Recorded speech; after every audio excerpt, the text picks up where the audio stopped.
ট্রেনে যাত্রা শুরু, স্বস্তির যাত্রায় খুশি ঘরমুখ মানুষ। ঢাকা চট্টগ্রাম ও ঢাকা সিলেট মহাসড়কে যানজটের শঙ্কা। নিম্নচাপ কেটে গেলেও দুর্ভোগ কমেনি উপকূলে। দুদিনের বৃষ্টিতে জলাবদ্ধতা, পাহাড় ও বেড়িবাঁধ ধস, বিপাকে লাখো মানুষ। এমন বৃষ্টি বাতাস বন্যা আমরা জীবনে দেই না, যে ঝড় বৃষ্টি কালকে হয়েছে। ঘেরা ছেলে তাও তলাই গেছে, জাল ফলা দেওয়া ছেলে তাও ছিটে বিড়ে নিয়ে গেছে। কুড়িগ্রামের নাগেশ্বরী সীমান্তে বিএসএফ এর পুশিন চেষ্টা, বিজিবির সতর্কতায় ব্যর্থ। রাতভর পাহারা, উত্তেজনা। নরসিংদীতে জেল পালানো ৩ জঙ্গি সহ ১৪৫ কয়েদি ধরাছোঁয়ার বাইরে। উদ্ধার হয়নি ২৯টি আগ্নেয়াস্ত্র, জনমনের শঙ্কা। এবং চট্টগ্রামে মাইক্রোবাসে অটোরিকশার মুখোমুখি সংঘর্ষে ২ জনের মৃত্যু। কুষ্টিয়ায় ট্রাকের সঙ্গে সংঘর্ষে বাস খাদে, আহত ২৫। আমন্ত্রণ দেশ জনপদ সংবাদে। দেখছেন শিরোনামগুলো, সঙ্গে আছি আমি ডানা ইসলাম। এবার যাচ্ছি বিস্তারিত সংবাদে। এই যাত্রা নির্বিঘ্ন করতে ৫ জোড়া বিশেষ ট্রেনে নতুন ৪৪টি বগি যুক্ত করেছে রেলওয়ে। কোরবানির পশু পরিবহনও থাকছে ৩ জোড়া ক্যাটল ট্রেন। শনিবার কমলাপুর রেল স্টেশনে এই যাত্রার সার্বিক প্রস্তুতি পরিদর্শন শেষে এসব তথ্য জানান রেল মন্ত্রণালয়ের সচিব ফাহিমুল ইসলাম। জানান, টিকিট কালোবাজারি রোধে স্টেশনে বসানো হয়েছে মোবাইল কোর্ট। এদিকে প্রথম দিনের এই যাত্রা সহজ হওয়ায় সন্তোষ প্রকাশ করেছেন যাত্রীরা। হাসান আল মাহমুদের রিপোর্ট, জানাচ্ছেন মাহবুব তামিম। ঈদযাত্রার প্রথম দিনে শনিবার সকাল থেকেই কমলাপুর রেল স্টেশন থেকে নির্ধারিত সময়েই একের পর এক ছেড়ে যায় ট্রেন। ৩ ধাপের চেকিং শেষে নির্বিঘ্নে স্টেশনে প্রবেশ করেন যাত্রীরা। প্রথম দিনে ছিল না বাড়তি চাপ, সার্বিক ব্যবস্থাপনায় খুশি যাত্রীরা। গত বছরের তুলনায় এবছর ভোগান্তি সত্যি বলতে অনেকটা কম। যে গত বছর যখন আমরা বাড়িতে গেলাম তখন প্রচুর জ্যামেরও একটা চাপ ছিল, তারপর ট্রেনও আমরা সময় মতো না ছাড়ার একটা প্রবণতা দেখেছি। আর রেলের ব্যবস্থাপনা অনেক ভালো, তো আশা রাখি আমরা নিরাপদেই ভ্রমণ করতে পারবো। এবারও অনলাইনে টিকিট পাওয়ায় ভোগান্তি কমেছে বলছেন যাত্রীরা। আগে যে ভোগান্তি ছিল এখন আর ওই ভোগান্তি নাই। টিকিট তো সম্পূর্ণ অনলাইন চলে গেছে, এখন আর ওই রকম নাই, অনলাইনে কাটতে হয় আর কি। ঈদযাত্রার সার্বিক পরিস্থিতি পর্যবেক্ষণে দুপুরে পরিদর্শনে আসেন রেল মন্ত্রণালয়ের সচিব ফাহিমুল ইসলাম। যাত্রী ভোগান্তি দূর করতে সর্বাত্মক প্রচেষ্টার কথা তুলে ধরেন তিনি। তো এবারও আমাদের একই রকম প্রস্তুতি আমরা নিয়েছি, তবে এবার যেটা একটা চ্যালেঞ্জ আছে, আপনারা আমার সাথে একমত হবেন, আমাদের চ্যালেঞ্জগুলো বাড়ছে, কিন্তু তারপরেও আমাদের প্রস্তুতিও কিন্তু গতবারের তুলনায় আমরা আরো ভালোভাবে নিয়েছি। গতবার আমাদের যেই জায়গাতে আমাদের লুপ হোলস ছিল সেগুলো আমরা এবার মিট করবার জন্য চেষ্টা করেছি। টিকিট কালোবাজারি রোধে বিশেষ টিমের পাশাপাশি 2 শিফটে মোবাইল কোর্ট পরিচালনার কথাও বলেন তিনি। আমরা টিকিটের কালোবাজারি রোধে যে ব্যবস্থাটি গতবার গ্রহণ করেছিলাম, এবার সেটি আছে যে এই ঈদ যাত্রার মধ্যে একটি যাত্রী তার এনআইডি দিয়ে সর্বোচ্চ 4টি টিকিট করতে পারবে। মোবাইল কোর্টে আমাদের ম্যাজিস্ট্রেটদেরকে দায়িত্ব দেওয়া হয়েছে, তাদেরকে আমরা ভাগ করিয়েছি সকাল এবং বিকেল, যে সময় ট্রেনের ফ্রিকোয়েন্সি বেশি থাকে সেই সময়ে তাদেরকে দায়িত্ব দেওয়া হয়েছে। ঈদের 3 দিন আগে থেকে চালু হবে 5 জোড়া স্পেশাল ট্রেন আর 3 জোড়া ক্যাটল ট্রেন ইতোমধ্যেই চালু হয়েছে বলেও জানান রেল সচিব। মাহবুব তামিম, দেশ টিভি, ঢাকা। এবার ঈদযাত্রায় ঢাকা চট্টগ্রাম ও ঢাকা সিলেট মহাসড়কে যানজটে ভোগান্তিতে পড়ার আশঙ্কা রয়েছে ঘরমুখ মানুষের। দুটি মহাসড়কের নারায়ণগঞ্জের অংশে বিভিন্ন স্থানে ফাটল, বড় গর্ত আর মোড়ে মোড়ে যানবাহনের জটলায় দুর্ভোগে পড়তে হবে এ পথের যাত্রীদের। সঙ্গে পশুবাহী ট্রাকের বাড়তি চাপে সড়কে ধীরগতির শঙ্কা বেড়েছে। বিলাল হোসেনের তথ্য ছবিতে এ নিয়ে আরো জানাচ্ছেন আব্দুল্লাল মারুফ। ঈদযাত্রায় প্রতি বছরই ঢাকা চট্টগ্রাম মহাসড়কের নারায়ণগঞ্জের অংশ হয়ে রাজধানী ছাড়েন দক্ষিণাঞ্চলের মানুষ। তবে মহাসড়কের 30 কিলোমিটারের মধ্যে মেঘনা টোল প্লাজায় ধীরগতি, সড়কের বিভিন্ন স্থানে ফাটল ও ক্ষত থাকায় স্বাভাবিক যান চলাচলে ব্যাঘাত ঘটতে পারে। এছাড়া মহাসড়কের শিমরাইল, কাঁচপুর ও মেঘনা এলাকার কাছাকাছি অস্থায়ী গরুর হাট করায় পশুবাহী পরিবহনের বাড়তি চাপে যানজটের শঙ্কা বেড়েছে। ঈদযাত্রায় যানজট এড়িয়ে নিরাপদ ও নির্বিঘ্নে বাড়ি ফিরতে চান এ পথের যাত্রীরা।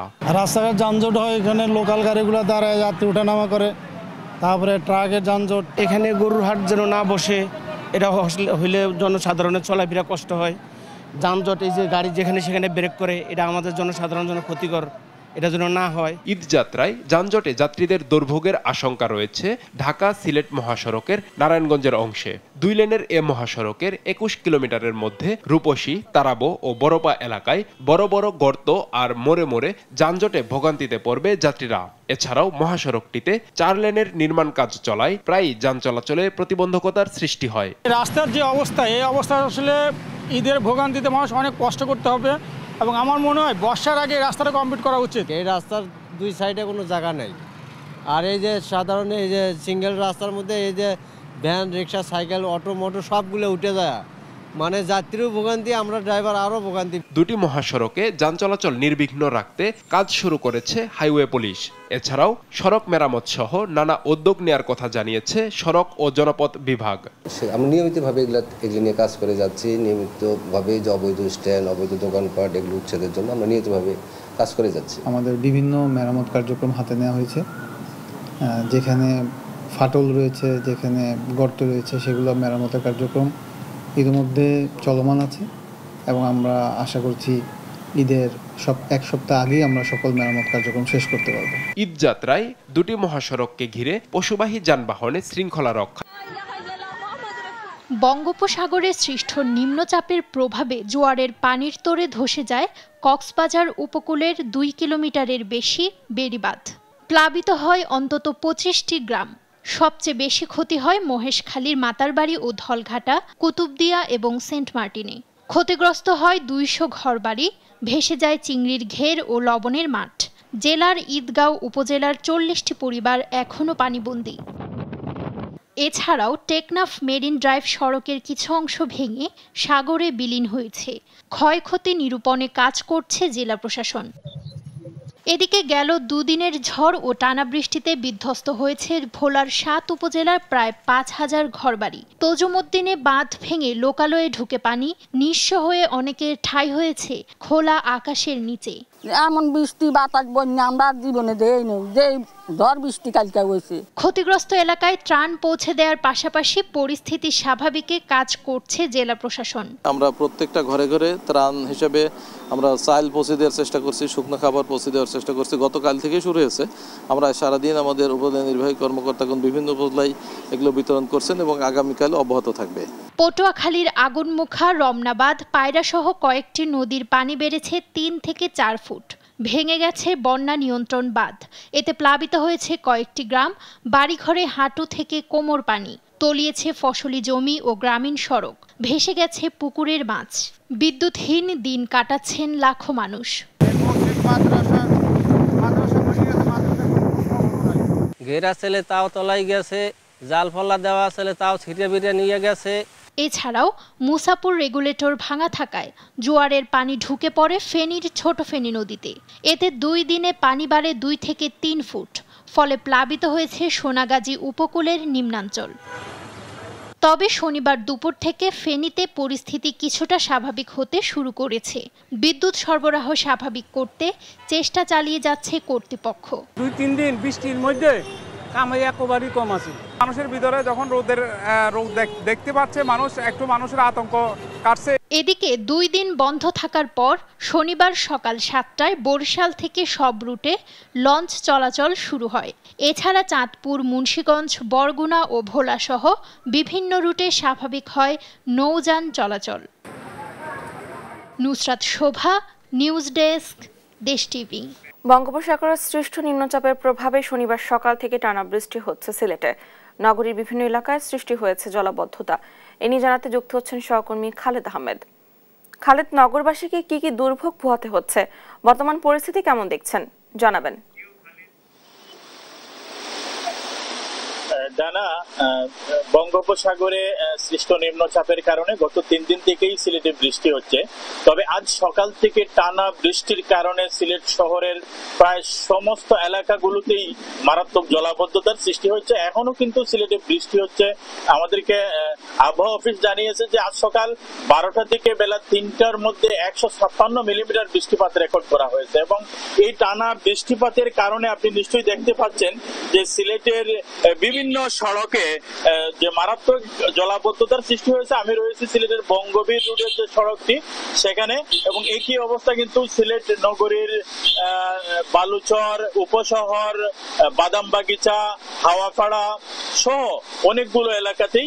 এবং আমরা যেটি জানতে পেরেছি যে জলাবদ্ধতার কারণে সিলেট বিমানবন্দর সড়ক যেটি, সে সড়ক দিয়ে ইতিমধ্যে কিন্তু যান চলাচল বন্ধ হয়ে পড়েছে। এবং একই সাথে আপনাকে জানিয়ে রাখি যে সিলেটের সীমান্তবর্তী নিম্নাঞ্চল যেগুলো, যে সমস্ত উপজেলা রয়েছে, গোয়াইনঘাট, কোম্পানিগঞ্জ, সে এলাকাগুলোর বিভিন্ন সড়কে আসলে পানি উঠায় যান চলাচলও বন্ধ হয়ে পড়েছে, এমনটি আমরা জেনেছি। বিশেষ করে সিলেট গোয়াইনঘাট সড়ক যেটি, সে সড়কের উপর দিয়ে পানি প্রবাহিত হচ্ছে এবং যে কারণে এই সড়কে যান চলাচল বন্ধ রয়েছে। এবং একই সাথে আপনাকে জানিয়ে রাখি যে সিলেটে এই জলাবদ্ধতা সৃষ্টি হওয়ার পর থেকে আজ সকালে সিলেট সিটি কর্পোরেশন তারা একটি কেন্দ্র খুলেছেন, যেখানে তারা এটির দায়িত্বে রয়েছেন তত্ত্বাবধায়ক প্রকৌশলী আলী আকবর। তারা মূলত এই কেন্দ্রের মাধ্যমে সার্বক্ষণিক খোঁজ নিচ্ছেন সিলেট সিটি কর্পোরেশন এলাকার কোন কোন এলাকায় জলাবদ্ধতার সৃষ্টি হয়েছে এবং সেগুলো কিভাবে নিরসন করা যায়। একই সাথে সিলেট সদর উপজেলা নির্বাহী অফিসার তিনিও কিন্তু একটি প্রজ্ঞাপনের একটি বিজ্ঞপ্তির মাধ্যমে জানিয়েছেন যে যে সমস্ত এলাকায় পানি উঠেছে অর্থাৎ বন্যার পূর্বাভাস রয়েছে, সে সমস্ত এলাকার তথ্যগুলো যেন তাকে দ্রুত জানান সংশ্লিষ্টরা। এবং যে সমস্ত এলাকায় পাহাড় অর্থাৎ টিলা রয়েছে, টিলার নিচে যারা বসবাস করছেন তারা যেন সেই এলাকাগুলো থেকে সরে যান, সে তথ্যটিও আমাদের কাছে রয়েছে। তো আপনাকে আরেকটু জানিয়ে রাখি যে টানা এই বৃষ্টিপাতের কারণে সিলেট শহরে যে জলাবদ্ধতার সৃষ্টি হয়েছে সেটার কারণে চরম দুর্ভোগ পোহাতে হচ্ছে নগরবাসীকে। এবং একই সাথে কিন্তু নগরবাসী এবং সিলেটের মানুষ আশঙ্কা করছেন যে 2022-এর মতো আবারও বন্যার পরিস্থিতির সৃষ্টি হতে পারে কিনা। তো এই ছিল সিলেট থেকে জলাবদ্ধতা নিয়ে আমার কাছে সর্বশেষ। ডানা, ধন্যবাদ আপনাকে। সংস্কার শেষে স্থানীয় নির্বাচন ও পরে জাতীয় নির্বাচনের দাবি জানিয়েছেন জামায়াত ইসলামীর সহকারী সেক্রেটারি জেনারেল মাওলানা রফিকুল ইসলাম। শনিবার দুপুরে গোপালগঞ্জে জামায়াত ইসলামীর ইউনিট দায়িত্বশীল সম্মেলনে কথা বলেন তিনি আরো বলেন, প্রধান উপদেষ্টা জুন মাসে নির্বাচনের যে ঘোষণা দিয়েছেন তার 1 বা 2 মাস এদিক ওদিক হওয়া কোনো বড় ব্যাপার নয়, ব্যাপার হলো সুষ্ঠু নির্বাচন। এ সময় বাংলাদেশকে ধ্বংস করতে ভারত বারবার ষড়যন্ত্র করছে বলেও মন্তব্য করেন তিনি।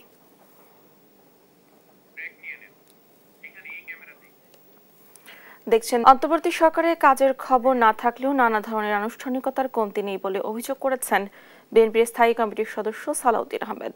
বাকশালের মতো সংস্কার কমিশন কোনো সংস্কার চাপিয়ে দিলে জনগণ মানবে না বলে উল্লেখ করে ডিসেম্বরের বাইরে নির্বাচন যাওয়ার কোনো সুযোগ নেই বলেও মন্তব্য করেছেন তিনি। রাজধানীতে এক অনুষ্ঠানে এ কথা বলেন তিনি। বিস্তারিত সাইফুল রিপনের প্রতিবেদনে।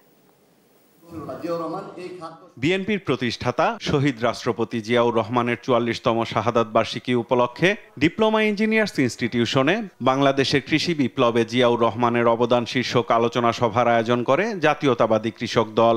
গণমানুষের ভোটের অধিকার প্রতিষ্ঠার মাধ্যমে আবারও সেই বাংলাদেশ প্রতিষ্ঠা করবে একসাথে ইনশাআল্লাহ। প্রধান অতিথির বক্তব্যে সালাউদ্দিন আহমদ বলেন, পরস্পরের মধ্যে বিভক্তি সৃষ্টির মধ্য দিয়ে ক্ষমতা দীর্ঘায়িত করা ও ফ্যাসিবাদী শক্তিকে পুনর্বাসনের অপচেষ্টা চলছে। গণতন্ত্রকামীদের দেশদ্রোহী হিসেবে প্রতিষ্ঠার অপচেষ্টা মোকাবেলায় নেতাকর্মীদের অনলাইনে সক্রিয় হওয়ার আহ্বান জানান তিনি। একটা বিখ্যাত মনীষীর কথা আছে, আমি যদি সমালোচকদের সমালোচনার জবাব দিতে থাকি আমি কাজ করব কোন সময়, আর যদি আমি কাজ করতে থাকি সমালোচকদের সমালোচনার জবাব দেব কোন সময়। অনলাইনে আপনারা অ্যাক্টিভ হন। মন গড়া কোনো সংস্কার চাপিয়ে দিলে তা জাতি কেন মানবে সে প্রশ্নও তোলেন সালাউদ্দিন আহমদ। আমরা আমাদের কথা বলেছি যে এনসিসি একটি নির্বাচিত বিষয় এবং তাদের হাতে রাষ্ট্রের সমস্ত অঙ্গের ক্ষমতা কোনো একটা সময়ে যখন সংসদ থাকবে না সেই সময়ে তারা যখন এক্সারসাইজ করবে তাকে 4 জন, তার মধ্যে প্রেসিডেন্ট একটু ইনডাইরেক্টলি নির্বাচিত, বাকি সবই নির্বাচিত, তাদের কাছে আপনি পুরো রাষ্ট্রের জিম্মা দিয়ে দেবেন।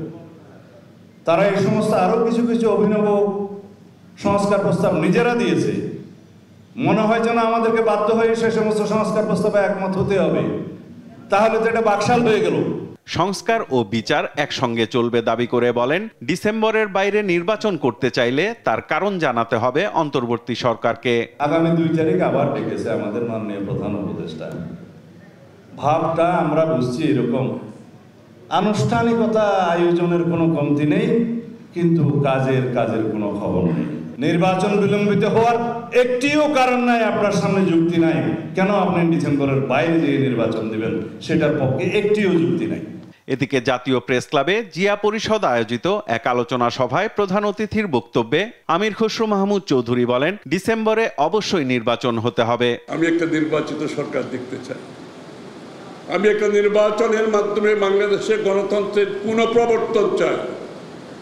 এটাকে বাধাগ্রস্ত করা চলবে না। শুধু একটি রাজনৈতিক দল নির্বাচন চায়, প্রধান উপদেষ্টার এমন মন্তব্যের সমালোচনাও করেন আমির খসরু মাহমুদ চৌধুরী। শুধুমাত্র একটি দল ডিসেম্বরের মধ্যে নির্বাচন চায়, এটা কি সত্য কথা? এটা কি সত্য কথা? সাইফুল রিপন, দেশ টিভি, ঢাকা। বৈরী আবহাওয়ার কারণে পাটুরিয়া দৌলতদিয়া নৌ রুটে ফেরি চলাচল সাময়িকভাবে বন্ধ করে দিয়েছে কর্তৃপক্ষ। শনিবার দুপুর 2:30টা থেকে সিদ্ধান্ত কার্যকর হয়। বাংলাদেশ অভ্যন্তরীণ নৌ পরিবহন কর্পোরেশন পাটুরিয়া কার্যালয়ের উপমহাব্যবস্থাপক নাসির মোহাম্মদ চৌধুরী জানান, নদীতে প্রচণ্ড বাতাস ও প্রতিকূল আবহাওয়ার কারণে দুর্ঘটনার আশঙ্কা বেড়ে গেছে। যাত্রী ও যানবাহনের নিরাপত্তার কথা বিবেচনায় রেখে ফেরি চলাচল বন্ধ রাখা হয়েছে। আবহাওয়া স্বাভাবিক হলে ফেরি চলাচল পুনরায় শুরু করা হবে বলেও জানান তিনি। এদিকে লঞ্চ, স্পিড বোট সহ সকল নৌযান বন্ধ থাকায় দুর্ভোগে পড়েছেন যাত্রীরা। কুড়িগ্রামের নাগেশ্বরী উপজেলার কচাকাটা সীমান্তে বিএসএফ এর পশ্চিম চেষ্টা ঘিরে শুক্রবার রাতভর উত্তেজনা বিরাজ করে। স্থানীয়রা জানিয়েছেন, সন্ধ্যা 7টার দিকে 50 থেকে 60 জনকে বাংলাদেশ সীমান্তে ঢেলে দেওয়ার চেষ্টা করে বিএসএফ। খবর ছড়িয়ে পড়লে স্থানীয়রা রাতভর পাহারা দেয়। কুড়িগ্রাম 22 বিজিবির কচাকাটা ও কেদার ক্যাম্পের সদস্যরা এবং আনসার ভিডিপির কয়েকটি টিম সীমান্তে অবস্থান নেন। শেষ পর্যন্ত রাত 3টার দিকে বিএসএফ সদস্যরা শূন্য রেখা থেকে সরে যায়। এছাড়া রাত 8টার দিকে রৌমারী উপজেলার বড়াইবাড়ি ও বারবান্দা সীমান্তে বিএসএফ এর ড্রোন উড়ানো নিয়েও উত্তেজনা দেখা যায়। এখানে পাহারা দিতেছি যাতে আমাদের বাংলাদেশে পার করতে না পারে। আমরা এখানে জানতে পারলাম ভারত থেকে লোক পাঠিয়ে দেওয়ার জন্য নিয়ে আসছে, এই জন্য আমরা দেখার জন্য এখানে আসছি এবং ডিউটি আছি। এখনো ধরাছোঁয়ার বাইরে নরসিংদী জেলা কারাগার থেকে পালিয়ে যাওয়া 3 জঙ্গি সহ 145 জন কয়েদি। উদ্ধার হয়নি লুট হওয়া 29টি আগ্নেয়াস্ত্র সহ 5000-এরও বেশি গুলি। কয়েদিদের পাশাপাশি লুট হওয়া অস্ত্র ও গুলি বাইরে থাকায় আতঙ্ক বিরাজ করছে জনমনে। দ্রুত সময় পালিয়ে থাকা কয়েদিদের গ্রেফতারের পাশাপাশি অস্ত্র উদ্ধারের আশ্বাস পুলিশের। আকরাম হোসেনের রিপোর্ট, জানাচ্ছেন শামীম হোসেন। স্বৈরাচারী সরকারের পতনের আগে 19 জুলাই নরসিংদী জেলা কারাগারে হামলা, ভাঙচুর ও অগ্নিসংযোগের ঘটনা ঘটে। এই সময় কারাগার থেকে পালিয়ে যায় 9 জঙ্গি সহ 826 জন কয়েদি। লুট করা হয় 85টি আগ্নেয়াস্ত্র ও 7000-এর বেশি গোলাবারুদ। এখন পর্যন্ত 646 কয়েদি আত্মসমর্পণ করেছে। আর আইন শৃঙ্খলা বাহিনী বিভিন্ন সময় অভিযান চালিয়ে 6 জঙ্গি সহ 35 জনকে গ্রেপ্তার করে। তবে এখনো ধরাছোঁয়ার বাইরে রয়েছেন 145 কয়েদি। অস্ত্রগুলো লুট হয়েছে, এই অস্ত্রগুলো যদি উদ্ধার না হয় জনমনে স্বস্তি আসবে না। যদি প্রশাসন অতি শীঘ্রই লুটপাটকৃত অস্ত্রগুলো উদ্ধার করতে সক্ষম হয়, আমরা মনে করি নরসিংদীর মানুষ শান্তিতে বসবাস করতে সক্ষম হবে। পুলিশ প্রশাসনকে, এসপি সাহেবকে অনুরোধ করব অতি দ্রুত এইগুলি জঙ্গি যারা আছে, যারা পলাতক আছে, এদেরকে যে জায়গায় আছে খুঁজে বার করে যাতে দ্রুত আইনের আওতায় নিয়ে আসে। রাজনৈতিক নেতারা অবিলম্বে আসামিদের গ্রেপ্তার ও অস্ত্র উদ্ধারের দাবি জানান। জনগণের যানবাহন নিরাপত্তার স্বার্থে আমাদের পুলিশ কর্মকর্তা বা আইনপ্রয়োগকারী সংস্থা বা প্রশাসনকে আরও কঠোর হতে হবে। গোয়েন্দা সংস্থার সহযোগিতা নিয়ে তাদেরকে দ্রুততম সময়ের মধ্যে আসলে আইনের আওতায় আনা উচিত। জেল সুপার জানান, হামলা ও অগ্নিসংযোগে ক্ষতিগ্রস্ত কারাগারের পরিত্যক্ত ভবনকে আপাতত ব্যবহার উপযোগী করা হয়েছে। আর কারাগারের হামলায় দায়ের করা 2টি মামলা তদন্তাধীন রয়েছে। মামলা হয়েছে, মামলা দুটো তদন্তাধীন, তদন্ত চলছে এবং তদন্ত শেষ হয়তো পুলিশ বলতে পারবে যে আসলে এর সঙ্গে কারা জড়িত ছিল, কিভাবে হয়েছে কি না হয়েছে। দ্রুত সময়ের মধ্যে 3 জঙ্গি সহ কয়েদিদের গ্রেপ্তারের পাশাপাশি অস্ত্র ও গুলি উদ্ধার করা হবে বলে জানান পুলিশ সুপার। আমরা আমাদের যে তথ্য 85টি অস্ত্র খোয়া গিয়েছিল, তার মধ্যে আমরা অলরেডি 57টি অস্ত্র উদ্ধার করতে পেরেছি এবং আশা করি বাকি যে গোলাবারুদ এবং অস্ত্র এখনো আমরা উদ্ধার করতে পারি নাই, সে ব্যাপারে আমরা সচেষ্ট আছি এবং কাজ করে যাচ্ছি।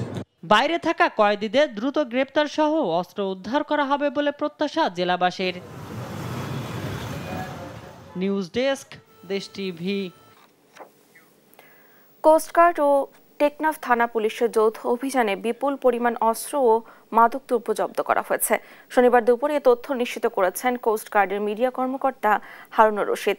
তিনি জানান, শনিবার ভোর 5টায় যৌথ দল দমদমিয়া নেচার পার্ক এলাকায় বিশেষ অভিযান চালায়। এক পর্যায়ে পার্কের ভেতরে একটি পুকুরে তল্লাশি চালিয়ে পানির নিচে লুকিয়ে রাখা একটি বস্তা উদ্ধার করা হয়। তা থেকে 10টি হ্যান্ড গ্রেনেড ও ডেটোনেটর সহ পুকুর পাড়ে বিক্ষিপ্ত অবস্থায় পড়ে থাকা 27 রাউন্ড রাইফেলের গোলা, 2 রাউন্ড পিস্তলের গোলা জব্দ করা হয়।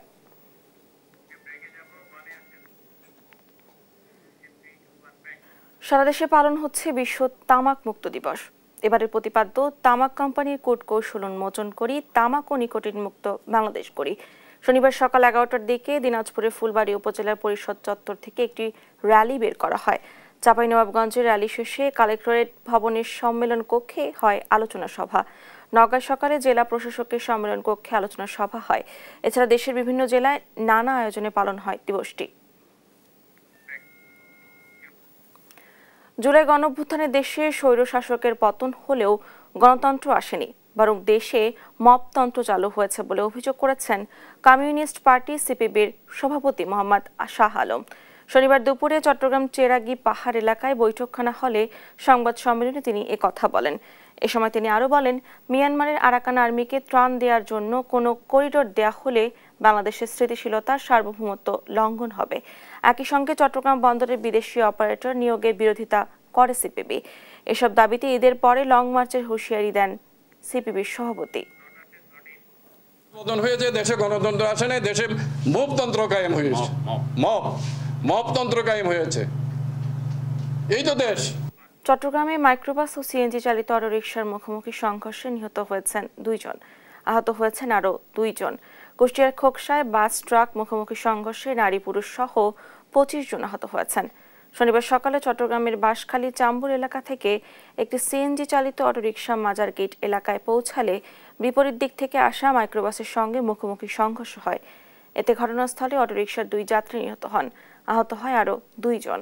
এদিকে কুষ্টিয়ার খোকসার পাইকপাড়া মির্জাপুর এলাকায় কুষ্টিয়া রাজবাড়ী আঞ্চলিক মহাসড়কে বাস ট্রাক মুখোমুখি সংঘর্ষ হয়। এ সময় বাসটি নিয়ন্ত্রণ হারিয়ে খাদে পড়ে যায়। এতে 20 থেকে 25 জন আহত হন। আমরা গাড়িটা রানিং পারে, ভালো রান, কিন্তু সামনে যে ট্রাক আসে ড্রাইভার যে সাইডে ওই সাইডে ট্রাকে ধাক্কা মারল। ট্রাকে সাহামাতে বাড়ি গেলে তখন এবারের গ্লাস আর আমার জানালের গ্লাস গাড়িটা পড়ে গেছে। ট্রাকটা রাস্তায় ছিল, আমরা তো তাৎক্ষণিক আমাদের কর্মীদের দিয়ে, আমাদের ফায়ার ফাইটার দিয়ে আমরা এটারে কোনো ভিকটিম, কেউ আহত বা নিহিত ডেড বডি কোনো আছে কিনা গাড়ির মধ্যে, এটা আমরা তল্লাশি শুরু করি। ঐতিহাসিক ভূষণছড়া গণহত্যা দিবস আজ। 450 বাঙালির হত্যার বিচার হয়নি আজও। রাঙামাটির বরকল উপজেলার দুর্গম ভূষণছড়া গ্রামে 1984 সালের 31 মে পার্বত্য চট্টগ্রাম জনসংহতি সমিতির সশস্ত্র সংগঠন শান্তি বাহিনীর সদস্যরা নারী শিশু সহ 450 বাঙালিকে নৃশংসভাবে হত্যা করেছিল। ওই দিন ভোর 4টা থেকে সকাল 8টা পর্যন্ত মাত্র 4 ঘন্টার ব্যবধানে এ হত্যাকাণ্ড হয়। শান্তি বাহিনীর তৎকালীন সামরিক কমান্ডার মেজর রাজেশ ওরফে মনি স্বপন দেওয়ানের নেতৃত্বে 125 জনের একটি সশস্ত্র গ্রুপ এই হত্যাকাণ্ড চালায়। শনিবার দুপুরে ভূষণছড়া গ্রামের গণকবরে মিলাদ ও দোয়ার আয়োজন করা হয়। এ সময় গণহত্যা জড়িতদের শাস্তি দাবি করেন স্বজন হারানো পরিবারের সদস্যরা। আমার 6টা ছেলে ভাই মারছে, আমার মামা মারছে, মামি মারছে, আমার মা এখন ভিক্ষা খুঁজে খাই। 6টা ছেলে আমার শান্তি বাহিনী আমার মারিয়া লাইছে। সরকারের কাছে দাবি করি উচিত বিচার চাই। আমি এই পর্যন্ত আজকে 30-35 বছর হয়ে যেতেছে, এই পর্যন্ত আমি কোনো বিচারও পেলাম না। কি আমাদের জমিন জায়গা যা নিছিল তাই আমরা কিছু বুঝতে পেলাম না। কুমিল্লার হোমনা উপজেলায় ঘাড়মোড়া গরু বাজারে ইজারাকে কেন্দ্র করে সংঘর্ষে জড়িয়েছে হোমনা ঘাড়মোড়া ইউনিয়ন চেয়ারম্যান শাহজাহান মোল্লা এবং ঘাড়মোড়া ইউনিয়ন বিএনপি সভাপতি বাজার ইজারাদার আবু মুসা। দুই পক্ষের দ্বন্দ্বে এখনও আতঙ্কিত ক্রেতা বিক্রেতারা। সহকর্মী সুমন কবিরের রিপোর্ট, জানাচ্ছেন আপন অপু। গেল বুধবার কুমিল্লার হোমনায় ঘাড়মোড়া ইউনিয়নে কোরবানি পশুর হাট নিয়ে সংঘর্ষের ঘটনা ঘটেছে। স্থানীয় বিএনপি নেতাকর্মীদের অভিযোগ, ইউপি চেয়ারম্যান শাহজাহান মোল্লার লোকজন তাদের উপর হামলা চালিয়েছে। হাটের ইজারাদার ও ইউনিয়ন বিএনপির সভাপতি আবু মুসার অভিযোগ, ইউপি চেয়ারম্যান শাহজাহান মোল্লা জোরপূর্বক বাজারটি দখলের চেষ্টা করছেন। শাহজাহান মোল্লা চেয়ারম্যান সে আওয়ামী লীগের লগে আতাত কইরা এবং কিছু লোক দিয়া আমার কাছে তাদের জন্য ইয়া করছে। সেও টেন্ডার দিয়েছিল, সে দিয়েছিল 1,07,00,000, আমি দিছি 1,11,00,000। সর্বোচ্চ দরদাতা হিসাবে আমি বাজার পাইছি। আমরা বাজার সুন্দরভাবে গুছাইয়া বাজার করা স্টার্ট করছি, তারপরে তার বিভিন্ন হুমকি দামকি স্টার্ট হয় যে সে এখানে বাজার করতে দিবে না। এদিকে স্থানীয়রা বলছেন কদিন পরই কোরবানির ঈদ, এমন সময় দুই গ্রুপের দ্বন্দ্বে ক্ষতিগ্রস্ত হচ্ছেন ব্যবসায়ীরা। এরা ডাকের বাজার, এখানে চাঁদাবাদী সন্ত্রাসী, এটা আমরা চাই না যে আমাদের বাজারের একটা বদনাম হোক। যারা বাজারের মধ্যে থাকে, আমাদের আরো অনেক লোক ছিল এই বাজারের লোকদেরকে তারা যেভাবে পারছে এভাবে মারধর করছে। এখানে দেখেন, এখানে এই যে এই টিনের যে বেড়াগুলো আছে এগুলো একেবারে বাইরে গ্যাসের পাইপ দিয়া, এরপর আরো বিভিন্ন দেশীয় অস্ত্র দিয়া এগুলো দিয়ে একবারে ভাঙিয়ে ফেলাইছে। তবে ইউপি চেয়ারম্যান শাহজাহান মোল্লা অভিযোগ অস্বীকার করে বলেন, বাজারে হামলা নিয়ে তার বিরুদ্ধে অপপ্রচার চালানো হচ্ছে। আমি কেন যাবো বাজারে হামলা করতে? এটা তো আমার বাজারে তো দিনের বেলা বাজার হয়, সেখানে হামলা করা তো আমার কাজ না। আর বাজারে যেটা হচ্ছে যেটা হয়েছে এটা জনরোষ, এটা তারা সেন্টিমেন্ট। আওয়ামী লীগ নিয়ে বাজার করে, নিষিদ্ধ সংগঠন আওয়ামী লীগ। এই আওয়ামী লীগের 80টা শেয়ার আছে, 1.5 লক্ষ করে টাকা নিচ্ছে, 1.5 লক্ষ করে টাকা নিচ্ছে 110 জন থেকে। এখানে 42 লক্ষ টাকা হিসাব করছে না শেয়াররা আমার কাছে ঠিক আছে, আমি বাজারে সভাপতি। একবারে বানোয়াট এবং একবারে মিথ্যা। এই বিষয়ে হোমনা উপজেলার নির্বাহী কর্মকর্তা খেমালিকা চাকমা জানান, ঘটনার পুনরাবৃত্তি ঠেকাতে কঠোর ব্যবস্থা নেওয়া হয়েছে। বাজার যারা নিয়েছেন তিনি বাজার এর টোল আদায় করবেন। তাকে যত ধরনের সাহায্য করা লাগে আইন শৃঙ্খলা পরিস্থিতি সমুন্নত রাখার লক্ষ্যে এটা আমরা অবশ্যই করব। সংঘাত বা অস্থিতিশীলতা নয়, স্থানীয় ব্যবসায়ীরা চান শান্তিপূর্ণ পরিবেশ। নিউজ ডেস্ক, দেশ টিভি। দেশ টিভি চট্টগ্রাম প্রতিনিধি আজিজা হক পায়েলের স্বামী সাজ্জাদ হোসেন রিপন মারা গেছেন। সকালে চট্টগ্রাম মেডিকেল কলেজ হাসপাতালে শেষ নিঃশ্বাস ত্যাগ করেন তিনি। ইন্না লিল্লাহি ওয়া ইন্না ইলাইহি রাজিউন। দীর্ঘদিন ধরে নানা শারীরিক জটিলতায় ভুগছিলেন তিনি। ভোরে অবস্থার অবনতি হলে তাকে চট্টগ্রাম মেডিকেল কলেজ হাসপাতালে নেওয়া হয়, কিন্তু চিকিৎসকদের সব প্রচেষ্টা ব্যর্থ করে না ফেরার দেশে পাড়ি জমান তিনি। তার অকাল মৃত্যুতে দেশ টিভি পরিবার গভীর শোক ও সমবেদনা জানিয়েছে। মহান স্বাধীনতার ঘোষক ও শহীদ রাষ্ট্রপতি জিয়াউর রহমানের ৪৪তম শাহাদাত বার্ষিকী উপলক্ষে ঢাকা দক্ষিণ মহানগরের গান্ডারিয়া থানায় দোয়া ও তোবারক বিতরণের আয়োজন করা হয়। অনুষ্ঠানে প্রধান অতিথি ছিলেন ঢাকা কলেজের সাবেক ভিপি, বিএনপির জাতীয় নির্বাহী কমিটির স্বেচ্ছাসেবক বিষয়ক সম্পাদক মীর শরফত আলী সপু। এ সময় তিনি ইশরাক হোসেনকে দ্রুত মেয়রের শপথ গ্রহণ ও ডিসেম্বরের মধ্যেই জাতীয় নির্বাচনের জন্য অন্তর্বর্তীকালীন সরকারকে আহ্বান জানান। এ সময় স্বেচ্ছাসেবক দলের কেন্দ্রীয় সাবেক সভাপতি আওলাদ হোসেন উজ্জ্বল সহ বিএনপি ও অঙ্গ সংগঠনের নেতারা উপস্থিত ছিলেন।